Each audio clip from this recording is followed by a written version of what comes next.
कहानी एक जहाज पर शुरू होता है। जहाज का क्रू जानता है कि उन्हें एक बेहद खतरनाक इलाके से गुजरना है। उनके डर की पुष्टि तब होती है जब एक विशाल जीव जो मकड़ी जैसे केकड़े का रूप धारण किए होता है, जहाज पर कूदकर उन पर हमला कर देता है और उन्हें खाना शुरू कर देता है। नाविक इसका सामना करने की कोशिश करते हैं, लेकिन उनके हथियार उस जीव को कोई नुकसान नहीं पहुंचा पाते। अंत में विशाल केकड़ा एक आखिरी नाविक को पकड़ लेता है और जहाज में एक बड़ा छिद्र कर देता है। फिर नीचे के डेक पर कूद जाता है। बचे हुए नाविक इकट्ठा होते हैं और जहाज छोड़ने का फैसला करते हैं। उनमें से एक बड़ा और ताकतवर आदमी सबसे छोटी पिन खींचकर किस्मत की बाजी जीतता है, लेकिन उसे यह बात पसंद नहीं आती। वह दावा करता है कि किस्मत ने साबित कर दिया है कि वही उनका नया नेता बनने वाला है। फिर वह और बाकी नाविक एक पतले आदमी को तंग करते हैं और उसे नीचे के डेक पर जाने के लिए मजबूर करते हैं। वह पतला आदमी सीढ़ियों से नीचे उतरता है और तभी केकड़ा उस पर हमला करने की कोशिश करता है, लेकिन वह दरवाजे के फ्रेम में अटक जाता है। केकड़ा नाविकों के साथ संवाद करने के लिए एक आदमी का उपयोग करता है और कहता है कि उसे मांस खाना पसंद है और वह चाहता है कि नाविक उसे एक द्वीप पर ले जाएं। पतले आदमी, जिसका नाम टोरिन है, ने केकड़े से कहा कि अगर वह उसे उसकी मंजिल पर ले जाना चाहता है तो उसे सभी नाविकों को जिंदा और सलामत छोड़ना होगा। केकड़ा इस शर्त को मानते हुए एक आदमी को उल्टी कर बाहर निकाल देता है, जिसे उसने खा लिया था। टोरिन उस आदमी के सामान की तलाशी लेता है और कुछ ही पलों में एक चाबी ढूंढ लेता है। वह चुपचाप ऊपरी डेक पर लौटता है, जबकि बाकी नाविक यह समझने की कोशिश करते हैं कि नीचे क्या हुआ था। टोरिन एक केबिन में जाकर उस चाबी से एक छोटा सा संदूक खोलता है और एक हैंडगन निकालता है। टोरिन फिर से जहाज पर नियंत्रण पाने के लिए उस बंदूक का उपयोग करता है और बाकी नाविकों को बताता है कि केकड़ा बोल सकता है और वह चाहता है कि वे उसे किसी नजदीकी द्वीप पर ले जाएं। हालांकि तब तक नाविकों ने उस क्रू के बड़े आदमी से निपटने का एक रास्ता खोज लिया था। अब जब टोरिन के पास बंदूक है तो सभी उसका समर्थन करते हैं और वे मिलकर उस बड़े आदमी को केकड़े के हवाले कर देते हैं ताकि वह उसे खा सके। इसके बाद टोरिन नाविकों को इकट्ठा करता है और उन्हें दो विकल्पों पर विचार करने को कहता है। पहला विकल्प यह है कि वे केकड़े की बात मान लें और उसे एक आबाद द्वीप पर ले जाएं जहां वह सब कुछ खा सके। दूसरा विकल्प यह है कि वे केकड़े को किसी वीरान द्वीप पर छोड़ आएं जहां वह किसी को नुकसान न पहुंचा सके। केकड़े को नहीं पता कि उसे कहां छोड़ा जाएगा, इसलिए नाविक उसे बस वहीं छोड़कर चले जाएंगे। चूंकि नाविकों को निर्णय लेने में मुश्किल हो रही थी, टोरिन ने सुझाव दिया कि वे वोट करेंगे और हर वोट की समान ताकत होगी। जब नाविक वोट करते हैं तो टोरिन थोड़ा समय लेता है, या कम से कम सबको ऐसा ही लगता है कि वह वोटों की गिनती कर रहा है।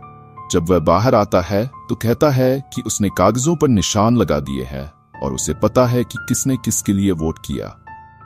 टोरिन उन नाविकों पर आरोप लगाता है कि वे कायर हैं और अपने आप को बचाने के लिए उन्होंने केकड़े को किसी आबाद द्वीप पर उतारने का फैसला किया है ताकि वहां जाकर लड़ाई हो। वे ये इसलिए कर रहे थे क्योंकि उन्हें यह जीव पसंद नहीं था।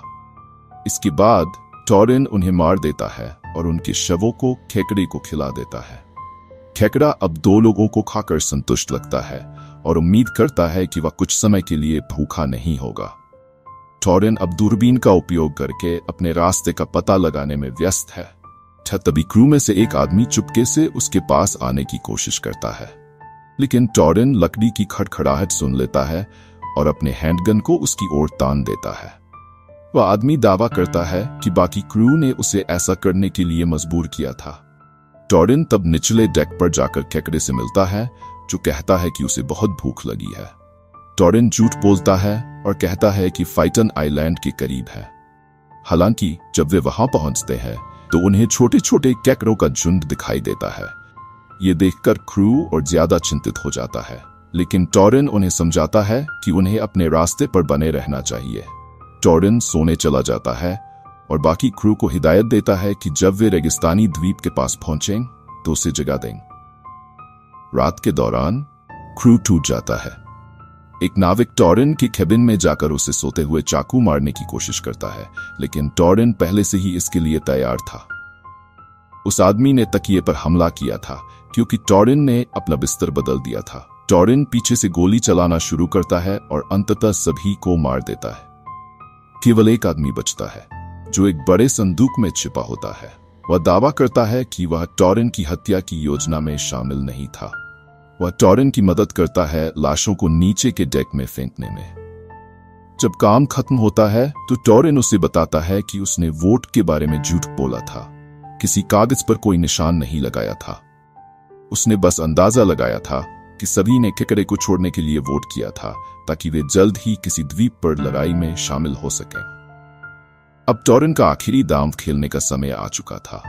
वह निचले डेक पर जाकर केकरे से कहता है कि वे अपनी मंजिल पर पहुंच गए हैं। जब वह विशाल जीव सामने आता है तो टॉरिन बताता है कि जाबले शार्क, जिनका वह और उसकी टीम शिकार कर रहे थे, अच्छे मांस या कपड़े की खाल नहीं देते, लेकिन वे तेल में समृद्ध होते हैं।